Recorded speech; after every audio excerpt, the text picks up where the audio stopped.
questions on Okay, Doug will take questions now from the floor. I'm a member of the committee for the charter amendment, so if there's any questions, I'd be happy to take those. Doug, could you explain how the term limits actually works? Term limits is not a lifetime ban.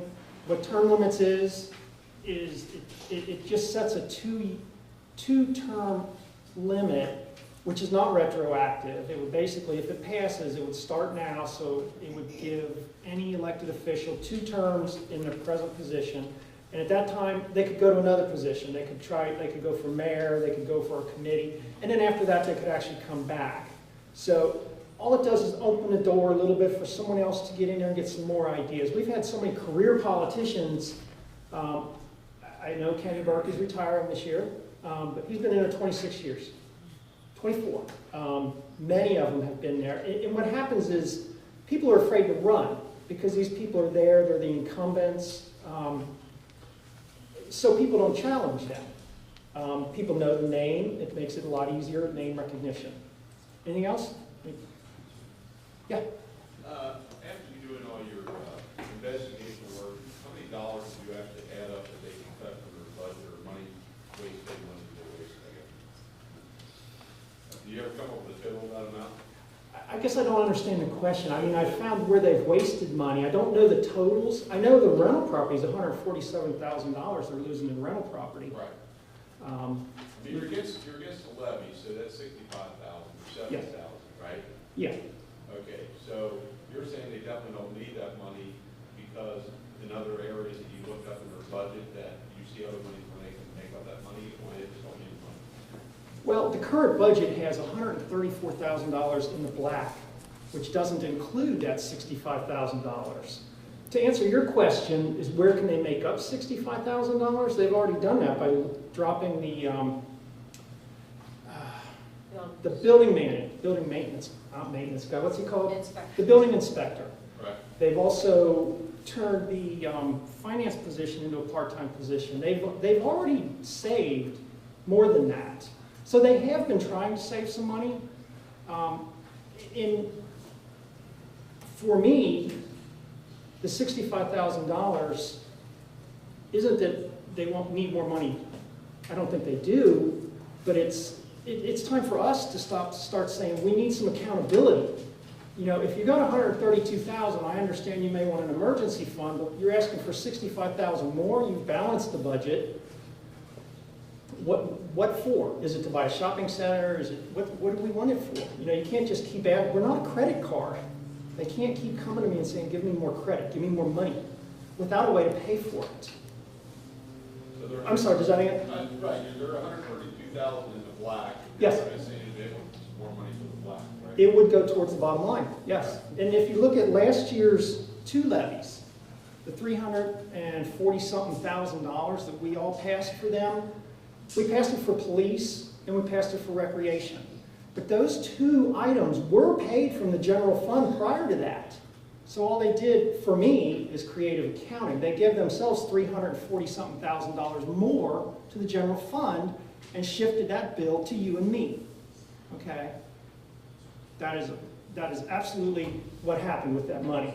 They spent that $300-something thousand that they're panicking on for the debt, for the non-voted debt that we have, which is about $334,000 this year. Yes? Could they float that $65,000 and add that to the $325,000 that they owe just to kind of pay down their debt sooner? I'm sure they could, but I don't know. I mean, I don't know where they would use that money. I don't know if they have earmarks for it since it's not in the budget. So, I mean, I don't even know if Could they buy they're allowed to additional do it. properties with that money? I just had something that I thought I could add while you're on this. When Jane Berry was here, they took all of those count-o-matic bonds and they rolled them into a package. And that package is not going to, it's not going to have a termination date until 2024. And I've been at meetings where Len Dries was asking, well, what if we sell some of these properties, whatever, could we pay it off? From what I heard Jane say to Mr. Dries when he asked that question, no, this debt will run until 2024.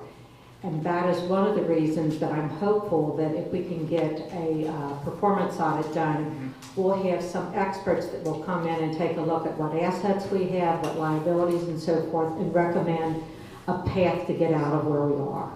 So with that question, I thought maybe knowing that that debt right now is going to go to 2024.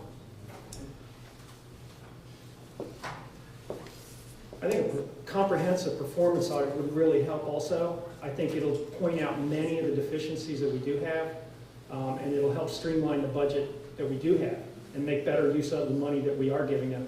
If I think about it, a third of our annual budget's just over $1 million.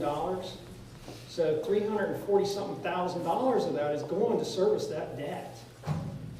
That's a lot of money. And that's been happening for many years and goes to, like she said, until 2024. And I'm not saying we can't default on that. We don't want to do that. We have to pay it. We have to find a way. A creative accountant having I believe in, they're not having the open meetings they have. Our charter allows for exceptions where like our CIC can have closed meetings. And they do. They have, in fact, here's an example. Tomorrow night, the name of it's down here. One of the committees is presenting legislation tomorrow, or information at the work session tomorrow night, but that committee has never had a meeting that is public or that I can get minutes from or any information when they held a meeting.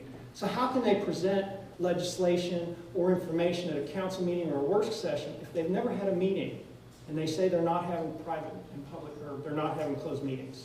That's why I'm for the open meetings. It'll take those few exceptions out of our charter and hopefully get them to fall in line. I'm all for it. Anything that's good for my city. If my city and you all decide buying that shopping center is the best thing for our city, I think we all should know about it and we should vote for it. And if it's good for the city, it should be open in an open meeting. It should not be done behind closed doors. They should not pass $5.5 million worth of non-voted debt to you and me. Yes, ma'am. Would you explain what happened when the petitions were passed to for the ordinances?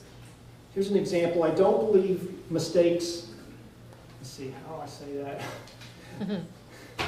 There's no such thing as a mistake in politics. Okay, if it happened, it was meant to happen. When you all signed the petitions that my wife and our committees went around door to door, sitting out there, and you all signed, there was specific wording to keep meetings open. It was to keep council meetings, which I agree are open, and committees of council open. Okay. When we had enough signatures, they were signed for. Election Bureau said there was plenty. City of Greenhills saw fit to change the wording. They took out the 5 most important words of that and tried to get it passed. They took out "and committees of," okay, because that's what they want to keep hidden. They don't want that CIC open, okay. And there's other meetings they do like this. It's hard to find. It's very hard to find a meeting that they've not publicized or that they've had that you don't know about. Okay, so it's very hard for me to say, well, what meetings are you talking about? Okay, well, I do have some facts back there of some. Okay, I've got, like tomorrow night, like I'm saying, in a work session, they're bringing up information from a committee that, according to records, has never had a meeting and there's no minutes of. Yet it's a committee of council. Okay, so those are how I find these things. These are just the thing. I can only do small things. According to our charter, all we can do is petitions to try to change things on our charter. And that's what I want to do. I want to try to get things open, make my government open. I think that'll make us more for the people. Anything else? Yes? When Greenhills sells some of these properties that they have, where does the money go? Honestly, I don't know.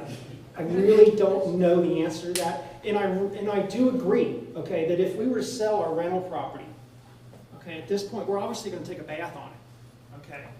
There's a time to cut your losses, though.